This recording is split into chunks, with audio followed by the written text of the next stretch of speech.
Vous avez un produit ou une marque à promouvoir, un événement à médiatiser, une annonce importante à faire diffuser pour le public béninois et même à l'international. Le groupe de presse La Guérite, à travers sa web télévision Guérite TV Monde, sa web radio Guérite Radio et son journal La Guérite est votre interlocuteur valable. Pas notre savoir-faire, notre audience grandissante et notre présence constante sur le terrain ainsi que sur des plateformes digitales, donnez de l'écho à vos activités pour l'atteinte de vos objectifs. Reportages, comptes rendus, publi-reportages, spots publicitaires, magazines, interviews, bandes défilantes sont entre autres offres du large éventail que nous vous proposons pour une communication percutante et efficiente. À vous donc de jouer en nous contactant dès maintenant par appel direct et par WhatsApp au plus 229 01 97 26 26 111. Le groupe de presse La Guérite, c'est la garantie d'atteindre vos cibles.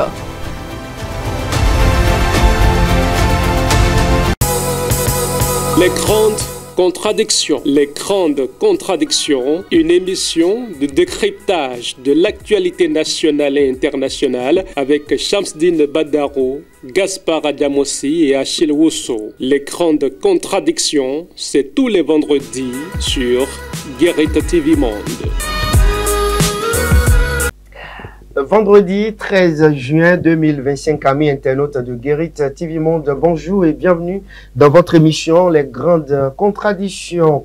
Nous sommes encore là ce vendredi avec mes deux amis Gaspard Adamossi et Achille Wusso pour décrypter ensemble l'actualité nationale et internationale, puisque dans ce numéro de votre émission, nous irons donc en Côte d'Ivoire pour parler de la radiation de Laurent Gbagbo et consort sur la liste électorale. Mais en attendant, on revient au pays et on va planter les décors avec la première rubrique, c'est-à-dire la rue Opine, et avec le sujet de notre consoeur Fauzia Sefo. Mais bien avant, bonjour Achille Wusso. Bonjour Shamsdine Badaro. Gaspard Adamossi, bonjour. Bonjour Shamsdine Badaro. Mas Gaspard Adamossi, est-il acceptable ou concevable d'espionner son ou sa partenaire pour préserver son couple? Espionner? Ah oui. On est dans les grands renseignements. Non. Bon, je n'utilisais pas le mot espionner. Mais je dirais que c'est quand même, je vais dire, c'est quand même bon d'être attentif à tout ce que fait l'autre partenaire. Et parce que, comme on le dit souvent, la confiance n'exclut pas le contrôle. Et donc, sans forcément espionner, je crois qu'il faut être attentif à ce que l'autre fait. Et parce que quand on dit c'est la peur du gendarme est déjà le début de la sagesse. Et donc, si je dirais, le conjoint ou la conjointe ne se sent pas un peu surveillé, je crois qu'il peut avoir libre cours à du libertinage. Et donc, sans utiliser un grand mot comme espionner, et sans dire qu'il faut être tout le temps derrière l'autre, à voir tout ce que l'autre fait à chaque instant et autre, je me dis aussi qu'il faut quand même pas lâcher complètement l'autre, ne pas du tout savoir ce qu'elle fait de son côté ou ce qu'il fait de son côté. Il faut donc être un peu, je ne dirais pas qu'il faut espionner, mais je dirais qu'il faut être un peu vigilant pour ne pas laisser l'autre aussi tomber dans les travers. Vous ne voyez pas, comme Achille Wusso, pardon, on va pas prendre son cas, il y a d'autres partenaires qui sont capricieux. Et c'est important quand même, non, pas vous, hein. Vous ne voyez pas que c'est important quand même d'être très très vigilant? Non, ce n'est même pas affaire de caprice. Vous savez, la vie est tentation. Et donc, si vous n'avez pas l'impression que quelqu'un observe plus ou moins ce que vous faites, quand la tentation va arriver, vous allez tomber dedans en se disant non, de toutes les façons, l'autre ne se préoccupe pas de ce que je fais. Et donc, j'estime que de toutes les façons, je ne dirais pas espionner, je reprends encore mes mots, mais il faut être un peu attentionné par rapport à ce que l'autre fait, que l'autre aussi ait l'impression que votre regard est sur tout ce qu'il fait, ou bien à peu près sur ce qu'il fait, pour ne pas lui laisser véritablement. Parce que quand trop de liberté, ça tend vers le libertinage. Et vous, votre cas? Moi, mon cas, c'est... Vous contrôle ou... Oh, peut-être. Mais moi, je me sens libre. Mais il faut avouer que moi, par exemple, même si on ne me contrôle pas, ça me gênerait que si je quitte la maison et qu'à 2 h du matin, je ne rentre pas, qu'on ne puisse même pas dire, ah, mais qu'est-ce qui se passe pour que je dise, même s'il y a un mensonge que je sais. Parce que si vous avez l'impression que l'autre ne fait pas du tout attention à vous et que c'est comme si aussi, et puis ici à 2 h, à 3 h, je connais des amis, et je dirais j'ai des connaissances dont les femmes à 3 h du matin leur demandent même de ne pas rentrer, que c'est risqué de rentrer au quartier. Mais quand une femme te dit ça, il faut faire attention. Toi, tu ne sais pas ce qu'elle fait aussi de l'autre.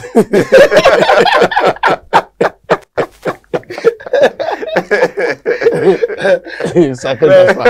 Je ne pourrais jamais. Peut-être bien de gagner un point là. Hein, donc, oui, il faut contre-attaquer. Non, je lui concède le point. Oui, Achille aussi. Je ne trouve pas de contradiction.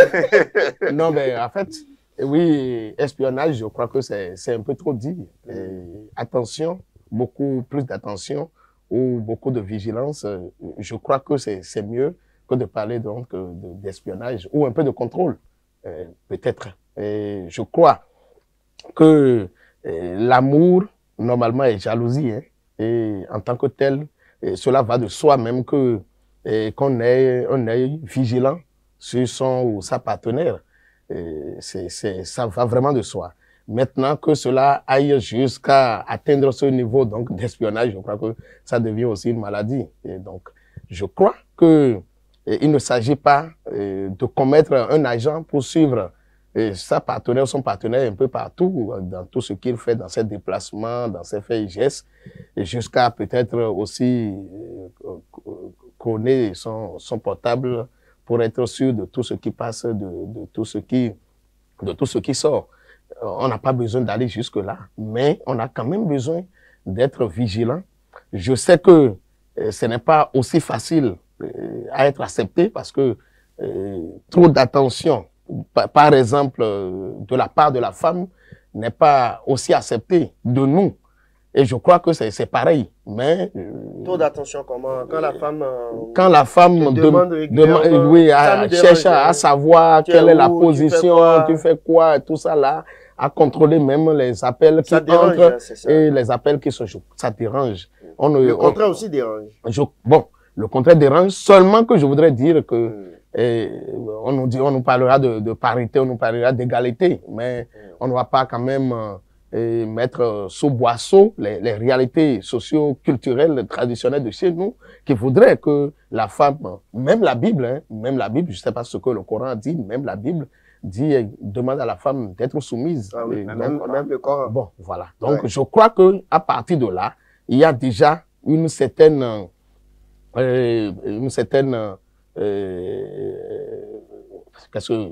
comment je peux dire, en fait, l'homme a un peu plus d'autorité, un petit pouvoir, voilà, un petit pouvoir, hein, non, je ne voudrais pas dire un plus sur la femme par rapport donc à tout ce qui se fait dans le foyer, à tout ce qui se fait dans le ménage. Et donc, l'homme est établi comme le responsable ou l'autorité donc de la famille en tant que tel. Il a son droit de regard sur tout ce qui se fait de la part de la femme, surtout ses sorties, ses entrées, surtout ses fréquentations, pour sa protection, aussi pour sa protection, parce que lorsque quelque chose arrivera, c'est à lui qu'on devra d'abord. Oui, mais Gaspard Diamansi, est-ce que les polygames sont épargnés dans ce genre de situation d'espionnage?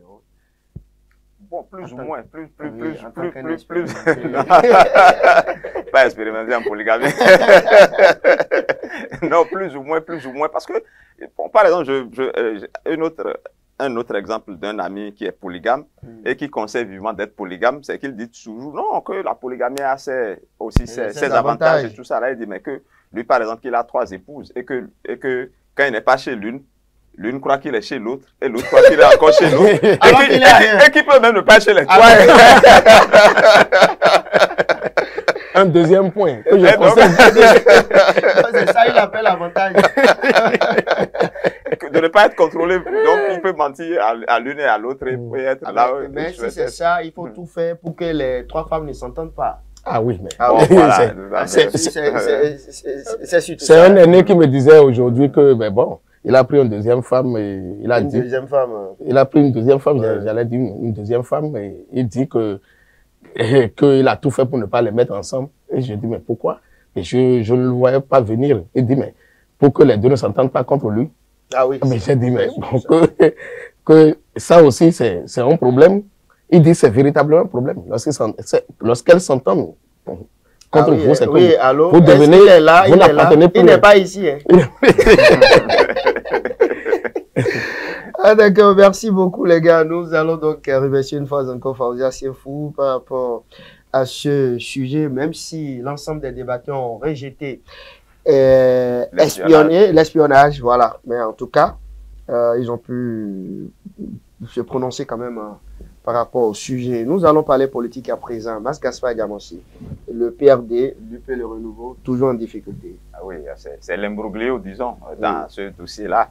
Bon, on attend de voir la suite, mais là où nous en sommes vraiment, c'est extrêmement compliqué de savoir là où ce sujet-là va nous emmener, parce que ce qui a enrichi le débat, c'est surtout la sortie de Maître Adrien Ngbeji, qui a enfoncé le clou, je dirais, parce que les thèses, il est venu confirmer la thèse selon laquelle le PRD est vraiment en rupture de banc avec l'Union progressiste de renouveau. Parce qu'à travers ces démonstrations, c'est comme si le PRD continue d'exister en tant que parti politique. Et à travers ces démonstrations, c'est qu'aujourd'hui, même s'il y a fusion, le PRD est prêt à quitter, à rompre la fusion et à chercher d'autres voies de collaboration avec l'Union progressiste. Est-ce que je dois dire l'Union progressiste, le renouveau, l'Union progressiste, je n'en sais rien. Mais sur toutes les façons, c'est là où nous en sommes, surtout avec l'intervention. Parce qu'il y a une lecture différente des différents camps. Je crois que les gens de l'Union progressiste, le renouveau, estiment que l'UP et le PRD n'existent plus. Au niveau de l'ancien PRD, les gens estiment que le PRD existe toujours. Voilà le ministère de l'Intérieur qui tape du poing sur la table par rapport aux activités menées parallèlement par le parti PRD en disant le PRD n'existe. Voilà l'intervention de Maître Adrien Ngbeji. Sans oublier que il y a eu un débat, peut-être pas dans le même sens strict, qui allait vers la Cour constitutionnelle, qui a estimé que désormais l'Union progressiste, le renouveau peut valablement siéger sur les acquis de l'UP et du PRD. Et donc, je crois que la suite sera assez intéressante à suivre. Il y a Jean-Claude Oussou, Mas Gaspard Diamansi, il était, je dis Jean-Claude Oussou, Jean-Claude Kwabou, il était sur l'émission La position de Guéry TV Monde hier, et voilà, avant-hier, hein, le mercredi dernier, il parlait, il a dit, Maître Adrien Ngbeji et Boni Yayi nous réservent de belles surprises. Je n'ai pas compris. Bon, il est certainement dans le secret de Dieu. Vous savez, c'est l'un des communicants du parti Les Démocrates, et donc j'imagine qu'il sait véritablement de quoi il parle. Eh bien, bon, il y a quelque temps, c'est Djogbenou et Ngbeji qui nous ont réservé de belles surprises. Donc, attendons de voir la surprise que nous réserve Boni Yayi et Adrien Ngbeji. J'espère que ce ne serait pas cette fois-ci de mauvaises surprises. De toutes les façons, on est dans la dynamique de la politique. Et vous savez, quand il y a les échéances qui approchent comme ça, comme les échéances électorales, il y a souvent beaucoup de bouleversements au niveau des partis politiques, il y a beaucoup de repositionnements. C'est peut-être à cela que nous assistons actuellement. L'essentiel, c'est que cela se fasse dans les normes requises, exactement, et qu'on n'en arrive pas à des troubles à l'ordre public et à des désordres. Achille Oussou, ça chauffe chez les Choco et les gars du Baobab. Oui, on ne sait pas à qui appartient véritablement aujourd'hui le R. Est-ce que le R, c'est Djogbenou qui le détient définitivement, ou bien le PRD a encore la possibilité de reprendre son R? C'est ce qui fait... c'est ce qui fâche aujourd'hui. C'est ce qui est au cœur donc des discussions. Je crois que si le mémoire du président Adrien Ngbeji, c'est pour répondre à la lettre envoyée à l'un des membres du PRD, et je voudrais nommer le secrétaire adjoint du parti du Renouveau démocratique. En fait, si ce parti continue d'exister, monsieur Jean-Claude Aoumenou, je crois que Gracia Aoumenou, donc à ne pas confondre avec l'autre Jean-Claude, je crois que si cette réponse que le président Adrien Mbedi a envoyée au ministre de l'Intérieur était vraiment pour dire quelle est la position aujourd'hui, quelle est sa position personnelle et la position peut-être donc du PRD. Et si il continue à exister, il va falloir maintenant aller au niveau de la Cour suprême pour trancher le débat. Parce que le ministère de l'Intérieur est déjà aussi, qu'on appelle, partie prenante dans le débat. Et en tant que tel, je crois que c'est la Cour, la chambre administrative de la Cour suprême qui doit peut-être nous situer aujourd'hui, à savoir si le PRD peut continuer encore à avoir une existence légale sur l'échiquier politique national, ou si désormais, après donc ce acte de fusion qui a été acté, qu'on appelle la fusion qui a été actée en décembre 2022, fait consommer définitivement le PRD par l'Union progressiste, et que les deux aujourd'hui sont effectivement devenus Union progressiste, le renouveau sur l'échiquier politique national, et que en tant que tel, on ne peut plus parler de l'UP et qu'on ne peut plus parler du PRD.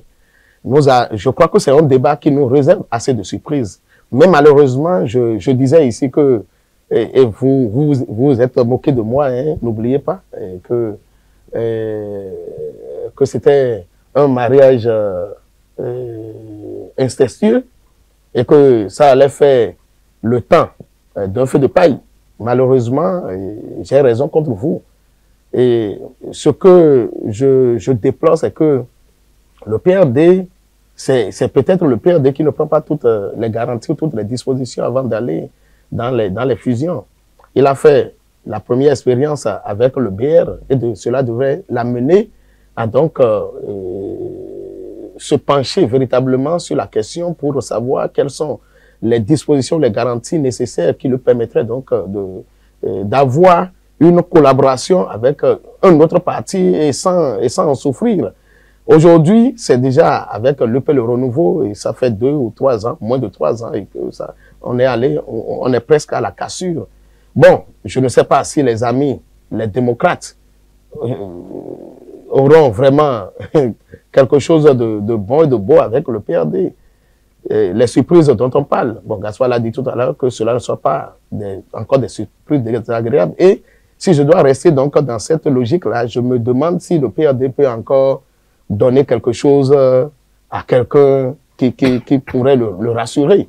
Est-ce que les démocrates seront vraiment rassurés que la collaboration avec le PRD, qu'il arrive à quitter l'UP ou que le PRD se vide ou vide ses militants pour aller vers les démocrates, est-ce que cela va vraiment prospérer? Est-ce que cela donne quelque chose de bon sur l'échiquier politique national? Je crois que toutes ces préoccupations, on doit les agiter dans tous les sens et voir si aujourd'hui, ce n'est pas le PRD qui est plus perdant que les autres partis et quelles sont les conséquences aussi de cette cassure-là par rapport à la vie du parti du Renouveau démocratique, parce qu'aujourd'hui, il a pu lever, qu'on le veuille ou non, même si c'est en collaboration avec l'UP, il a pu lever des sièges au niveau de l'Assemblée nationale.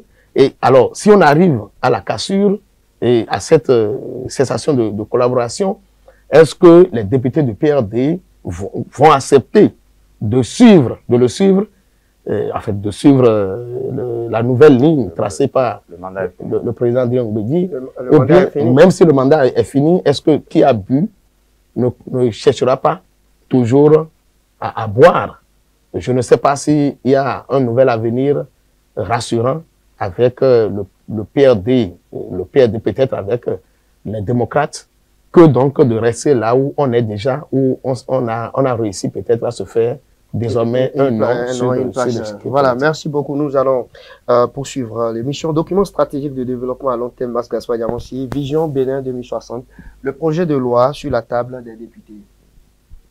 Oui, c'est heureux qu'il y ait une réflexion stratégique et prospective désormais dans notre pays. Bon, je ne dirais pas désormais, il y a toujours eu des réflexions. La preuve, il y avait déjà une vision Bénin à la FIA 2025, je crois, qui est en train de s'achever. Donc, c'est dans cette logique toujours qu'il y a eu des réflexions pour avoir une vision de ce que sera ou ce qu'on ambitionne que le Bénin soit d'ici 2060. C'est d'ailleurs dans ce cadre-là qu'il y a le document stratégique qui a été élaboré dans ce sens-là. Mais la nouveauté, cette fois-ci, c'est que les gens veulent ériger cette vision-là en loi de sorte que le pays n'évolue plus comme à volo, où chaque dirigeant arrive, veut imposer une vision, veut avoir un programme spécifique et autres là, mais que tout cela aujourd'hui rentre dans un cadre qui soit dans la vision Bénin Alafia 2060. Je crois que c'est intéressant, d'autant plus que dans le cadre de l'élaboration de ce document-là, un tour a été fait presque dans tout le pays, au niveau de toutes les structures, au niveau de toutes les administrations, au niveau des structures privées et autres, afin que toutes les visions possibles, toutes les ambitions possibles puissent être rassemblées dans ce document. Mais attention, on veut l'ériger en projet de loi, mais est-ce que cette vision-là, c'est là où moi j'ai une petite réserve là, c'est vrai qu'il faut faire une projection à long terme, mais est-ce que cette vision-là s'impose forcément à ceux qui prendront le pouvoir dans quelques années, dans la mesure où c'est vrai que ce serait une loi, mais ceux-là aussi ont la possibilité, n'est-ce pas, par rapport à ce qu'ils veulent, ce qu'ils ambitionnent pour le pays, n'est-ce pas, de réviser éventuellement cette loi-là. Donc, je pense qu'il faut un peu faire attention pour ne pas également mettre ceux qui arrivent là dans une camisole de force en disant non, ce que nous avons projeté, nous autres là, c'est ça qui s'impose à ceux qui arrivent. Ceux qui arrivent ont certainement également leur vision qui peut ne pas forcément concorder avec ceux qui dirigent actuellement. Acheloso. Si nous aspirons à devenir comme ceux que nous prenons comme modèle, moi je pense que c'est ce qui se passe maintenant que nous devons peut-être imiter. Une vision de développement, ce n'est pas que quelqu'un vient là, en 5 ans, il fait ce qu'il veut. Normalement, cela ne devait pas être le cas. On devait décliner la vision sur un certain nombre d'années et sur un certain nombre de projets à réaliser à court, à moyen et à long terme. Et cela imposé dans le temps de telle enseigne que celui qui vient sait déjà ce qu'il a à faire. Ce que nous appelons les visions les projets de développement des candidats ou bien les visions de développement des candidats ou projets de société, merci, devraient s'inspirer donc de cette politique générale. Ce n'est pas qu'on empêche quelqu'un de faire ce qu'il va faire, mais que ce qu'il a à faire soit donc dans un cadre général qui puisse nous permettre à la fin d'apprécier de façon globale si nous avons fait des progrès ou si nous avons fait du surplace. Et donc, c'est par rapport à ça que je crois que ce que le ministre du Développement, le ministre Abdoulaye Biotchane est en train de proposer pour le pays est une bonne chose pour un pays qui se voudrait donc s'inscrire dans une dynamique vraiment de développement. Et en tant que tel, j'attends de voir quel débat les parlementaires vont faire autour pour permettre donc que ce qui arrive nous ressemble, que cela ne traduise pas simplement qu'on appelle le point de vue de ceux qui sont au pouvoir et que le peuple qui est représenté donc au Parlement donne son avis. Et si possible, bon, je crois que il y a un certain nombre donc d'étapes qui ont été déjà faites avant donc d'arriver à ce niveau donc des députés. Mais si c'est toujours important que les députés retournent sur le terrain pour aller encore consulter et qu'on appelle les populations pour recueillir d'autres préoccupations, pour enrichir le document, ce serait tant mieux. Bon, je ne sais pas dans quelle logique la chose sera faite, mais je crois quand même que c'est déjà très bien donc que désormais on sache ce que nous voulons pour nous-mêmes sur un certain nombre d'années, sur 30 ans ou sur 35 ans, et que à partir de là, on décline donc les projets de développement à court et à moyen terme, donc en tenant compte donc de ces grands piliers qui ont été déjà définis. J'ai déjà défini. Gaspard Diamonsi, direction Côte d'Ivoire, Laurent Gbagbo menace après son absence sur la liste électorale définitive rendue publique. Oui, évidemment que cela était prévisible puisque il ne s'était pas inscrit sur la liste électorale. Mais après son retour au pays, je crois qu'il faisait un peu de forcing pour être inscrit sur la liste électorale. Je crois que la raison fondamentale est liée à sa condamnation dans la fameuse histoire du braquage de la BCEAO Côte d'Ivoire. Et donc, la liste définitive pour aller vers le scrutin étant sortie et n'étant pas sur la liste, il n'est d'ailleurs pas le seul. Il y a Il y a Charles Blé Goudé, il y a Thiam, ils sont un certain nombre à ne pas être sur la liste. En tout cas, la plupart des opposants purs et durs ne sont pas sur la liste. Mais pour l'instant, c'est... Oui, bien sûr, lui n'a même pas la chance d'être dans le pays. Mais celui qui a donné de la voix en premier, je crois que c'est Laurent Gbagbo. Et ça nous ramène un peu en arrière par rapport aux tristes événements que la Côte d'Ivoire connaît après les élections 2010, je crois bien, entre lui et l'actuel président de la République. Et donc, il est aujourd'hui intéressant que les Ivoiriens s'asseyent.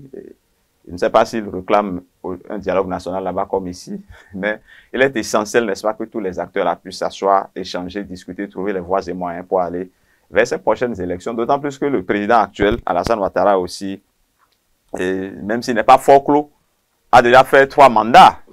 3 mandats, et je ne sais pas ce qui va se passer, comment on peut justifier, mais ils se disent qu'ils sont dans une nouvelle république. Je crois que c'est ce qui justifie qu'il ait fait 3 mandats et il tente de faire un 3e mandat. Un quatrième, je me suis dit un 4e, ce qui semble un peu difficile. Je crois il y a ainsi d'autres chefs d'État. C'est bien ça, hein? Faisant quoi? Non, mais si ne m'emmenez pas là-bas, il y a le Cameroun après 80 et quelques qui tente encore de... Mais c'est le destin des peuples africains. Vous savez, on a souvent tendance à penser que chez nous, là, le pouvoir, c'est à vie.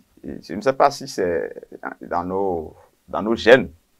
Ben, je pense que les Africains ont vraiment une relation difficile avec le pouvoir. Je dis les Africains parce que, bon, c'est vrai qu'il y en a ailleurs, mais ce n'est pas aussi criard que chez nous. En Afrique, où quand les gens prennent le pouvoir, ils pensent que c'est forcément à vie qu'il faut qu'il reste. Mais il y a lieu de s'inquiéter pour la Côte d'Ivoire. Tout à fait, c'est ce que je disais. Quand on se rappelle des derniers événements avec les tueries, tout ce qu'il y a eu dans le pays, et on avait comme l'impression que, surtout avec le retour de Laurent Gbagbo, avec les grâces accordées ici et là, que ce pays-là est en train d'aller sur le chemin de la paix. Mais avec l'escalade que nous constatons par rapport aux élections qui arrivent, ça craint un peu du côté de la Côte d'Ivoire, pourvu que la voix de la sagesse l'emporte. Pourvu que la voix de la sagesse l'emporte, Achille Sour. Comme si Gaspard lisait dans mes pensées, je voudrais vraiment commencer par là pour dire que ce qui manque en Côte d'Ivoire aujourd'hui, c'est la sagesse. C'est cette voix vraiment de la sagesse, de part et d'autre, hein, qu'on parle de Laurent Gbagbo ou qu'on parle de Alassane Ouattara. Je crois que ce qui manque, c'est de la sagesse, parce que moi, je ne sais pas. Ouattara, si nous devons faire le feedback pour narrer comment il est venu au pouvoir, vous voyez que ce n'était pas dans des conditions dans des conditions normales. Et il devrait se rappeler cela. Aujourd'hui, faire 3 mandats, chercher encore à faire un 4e mandat, je crois que vraiment, bon, je me demande si la Côte d'Ivoire mérite ça. Je me demande si l'Afrique mérite ça. L'autre chose, c'est que il faut aussi savoir quitter les choses. Aujourd'hui, Laurent Gbagbo devait incarner une certaine sagesse. Il faut savoir quitter. Et il n'est plus au pouvoir. Il a fini ses mandats avant de partir. Même si la constitution ivoirienne lui donnait encore la possibilité de revenir, je crois quand même que lui-même pourrait s'imposer cette sagesse-là, donc de se mettre définitivement loin donc en fait, de la conquête du pouvoir, même si il peut devenir désormais qu'on appelle un accompagnateur, faiseur de roi. Il y a beaucoup de jeunes aujourd'hui dont il peut faire la promotion. Et donc, c'est ce que je crois. Quand le radis de la liste électorale, bon, moi, ça ne me dit absolument rien, parce que pour moi, il ne devait pas aller là. Mais si les Ivoiriens, si les institutions ivoiriennes devraient vraiment faire de la justice, je crois que celui aussi qu'il faut écarter de ces élections-là, c'est Alassane Ouattara, comme à un moment donné, les institutions sénégalaises ont eu le courage de faire. Je crois que la leçon est à côté et il faut vraiment aller à l'école de ceux qui font bien. Il faut écarter Ouattara également. Bon, malheureusement, c'est lui qui est le maître du jeu, c'est lui qui écarte. C'est lui qui écarte. Mais comment s'appelle l'ancien président sénégalais était le maître du jeu? Il n'est pas le président des institutions, de toutes les institutions de la République. Écoutez, si les gens sont courageux, ils peuvent agir. Si ces institutions-là en arrivent à écarter les gens, je crois que c'est parce qu'ils les maîtrisent. Et si vous prenez le cas, par exemple, de Tidiane Thiam, le type, il était sur la liste. et c'est sous prétexte qu'il n'a pas, il a un certificat de nationalité. Non, mais il a été, lui-même, il a été, non, écoutez, c'est la... Il n'a pas du tout été vigilant. Il n'a pas été vigilant. C'est un tribunal qui a été saisi et qui lui a retiré sa nationalité. Oui, mais il ne peut pas avoir deux nationalités selon la condition ivoirienne pour participer.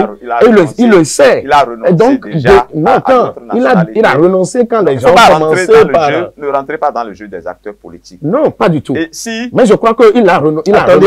Attendez, vous allez prendre la parole après. Oui, non, donc moi, le problème ne se pose pas en ces termes.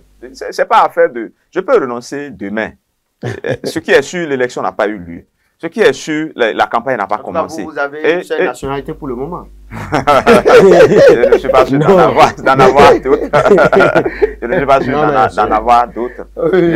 Bon. C'était une parenthèse. Oui, non, c'est vrai que c'est pas logique d'être. Mais c'est la question de la double nationalité, c'est un peu partout. Si je suis né quelque part et que j'ai la nationalité de ce quelque part-là, et que je suis de nationalité de naissance, enfin, et par mon père quelque part, si j'ai des ambitions, c'est vrai que je dois renoncer à l'une ou l'autre des nationalités. Mais il ne faut pas qu'on m'oppose le fait que, naturellement, que j'ai double nationalité pour m'empêcher d'aller à une élection. Je crois que... Donc, si moi, je vais à une élection ici, maintenant, ils vont m'opposer.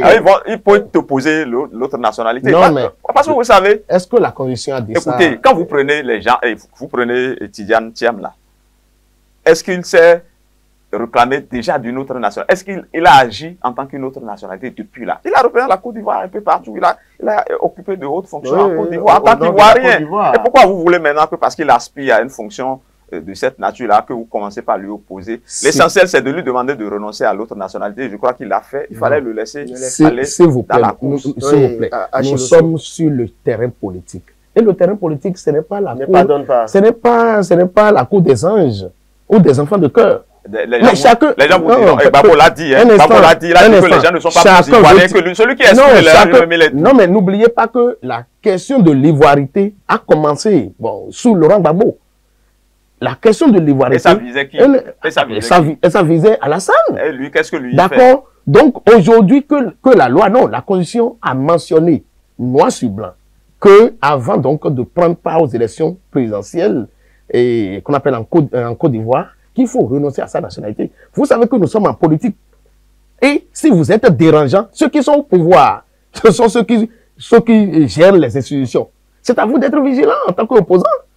Et donc, ils ne veulent pas de vous parce que vous êtes gênant pour vous gênez leurs intérêts, vous les bousculez. Et donc, en tant que tel, c'est à vous d'être vigilant. Ce n'est pas quand les autres ont tiré la sonnette d'alarme que vous allez vous réveiller. Et c'est ce qui s'est passé avec Tidiane Thiam.